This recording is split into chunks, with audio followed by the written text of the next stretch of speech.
नमस्कार साथियों, एक बार फिर से आप सभी का स्वागत है आपके प्यारे यूट्यूब चैनल वसुंधरा पाठशाला में। उम्मीद करता हूँ कि आपने जीएस अंग्रेज़ों का पार्ट फर्स्ट वो देखा होगा। ये हमारा जीएस से संबंधित अंग्रेज़ों का पार्ट सेकंड है। उस कहानी को हम थोड़ा आगे बढ़ाते हैं। पार्ट फर्स्ट में हमने आपको स्वाली के युद्ध 1613 में जो हुआ था, जिसमें अंग्रेज़ों की जीत हुई थी, वहाँ पे हमने आपको छोड़ा था। ठीक है, उससे आगे चलते हैं। उससे आगे थोड़ा सा हम और आगे चल लेते हैं। 1613 से पहले 1611 पे चलते हैं। 1611 में मसूलीपट्टनम में अंग्रेज़ों ने एक फैक्ट्री बनाई थी। अच्छा, मसूलीपट्टनम जो है वो गोलकुंडा राज्य का एक मुख्य बंदरगाह है। उसी गोलकुंडा राज्य से ही संबंधित एक बहुत इम्पॉर्टेंट फैक्ट ये है, सुनहरा फरमान 1632, गोल्डन फरमान भी इसको बोलते हैं। पेपर में डायरेक्टली पूछा जाता है कभी कभी कि सुनहरा फरमान कब जारी हुआ, क्या संबंधित है, कैसा है, क्या है। तो क्या है ये कि जब मसूलीपट्टनम में अंग्रेज़ों ने फैक्ट्री वहाँ पे मतलब बनाई थी, तो बनाने से पहले ही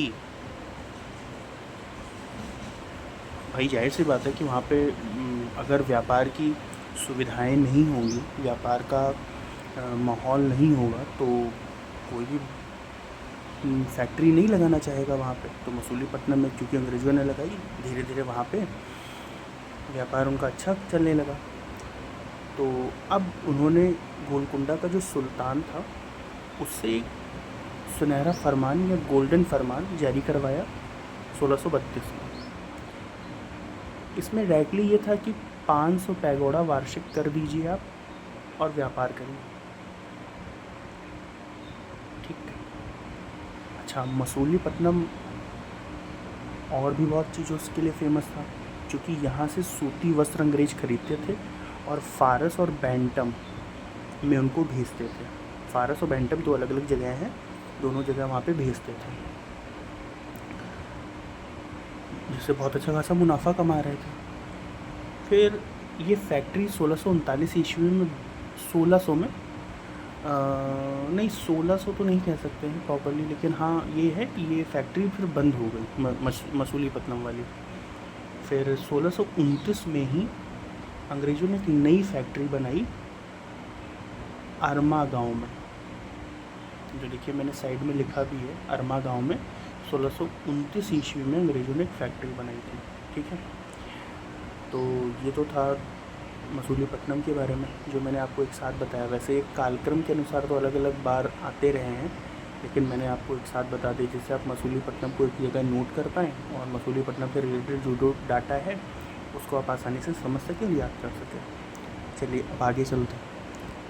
अब हुआ ये कि चूँकि स्वाली का युद्ध, अब याद करिए कि स्वाली के युद्ध में चूँकि अंग्रेज़ वहाँ जीत गए थे, तो अब जहांगीर तो खुश हो गया। जहांगीर को इनकी पावर का पता चल गया कि कैसे हैं ये। तो जहांगीर ने इनको सूरत में फैक्ट्री स्थापित करने की अनुमति दे दी। तो 1613 में सूरत में फैक्ट्री स्थापित हुई।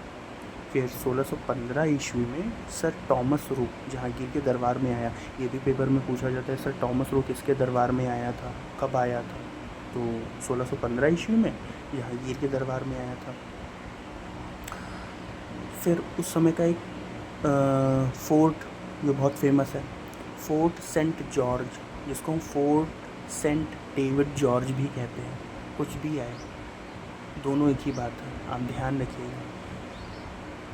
ये जो था फोर्ट सेंट जॉर्ज या फोर्ट सेंट डेविड जॉर्ज, ये 1639 ईस्वी में इसको फ्रांसिस डे ने बनवाया था। ये मद्रास में पट्टे की ज़मीन पे बना था। अब पट्टे की ज़मीन इनको चंद्रगिरी के राजा ने दी थी, पट्टे पे ज़मीन, और जिस पे फ्रांसिस डे ने 1639 ईस्वी में ये फोर्ट सेंट जॉर्ज बनवाया था।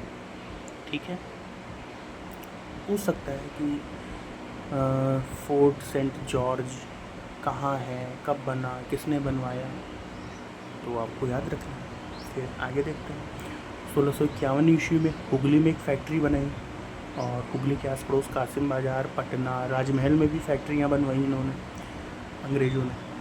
अब आगे चलते हैं।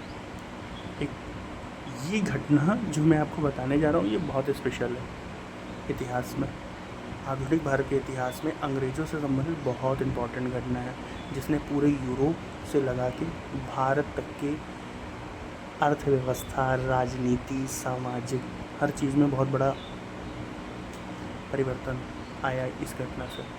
1661 ईस्वी में इंग्लैंड के राजा चार्ल्स सेकंड की शादी हो गई कैथरीन। कैथरीन कौन थी? पुर्तगाल की राजकुमारी थी, उससे शादी हो गई। क्योंकि आपको पता है पुर्तगाली पहले आए थे, उन्होंने कई जगह पे कब्जा कर रखा था भारत के तटीय इलाकों पर। तो पुर्तगालियों ने, चूँकि उनकी राजकुमारी की शादी इंग्लैंड के राजा के साथ हुई थी, तो उन्होंने दहेज में बम्बई दे दिया। चार्ल्स को बम्बई मिला तो चार्ल्स ने क्या किया, इस बम्बई को 10 पाउंड के किराए पे कंपनी, मतलब ईस्ट इंडिया कंपनी को दे दिया। कब? 1661 ईस्वी में, सॉरी 1668 ईस्वी में। अब आगे चलते हैं। गैराल्ड ऑगियार, ये जो था ये बंगाल का गवर्नर था। इसका टाइम पीरियड था 1669 से 1677 ईस्वी के मध्य में। इसको हम वास्तविक संस्थापक भी मान सकते हैं बम्बई का। ठीक, ऐसा नहीं कि बम्बई उससे पहले इस्टेब्लिश्ड नहीं था, मतलब स्थापित नहीं था, लेकिन हाँ इतनी अच्छी तरीके से मैनेज्ड नहीं था। गैराल्ड जब आया तो इसने उसको पूरी तरीके से प्रॉपरली मैनेज करके फिर एक सिस्टमेटिक ढंग से स्थापित किया, उसके प्रशासनिक कार्य को सुचारू रूप से चलाया। फिर अब ये जो घटना है ये धीरे धीरे जैसे अंग्रेज़ अपने पैर पसार रहे थे भारत में, पूर्व एशिया में, तो वैसे ये कुछ काम हो रहे थे जो इंग्लैंड में हो रहे थे, और उसका असर यहाँ तक हो रहा था। कहाँ तक? हमारे भारत तक।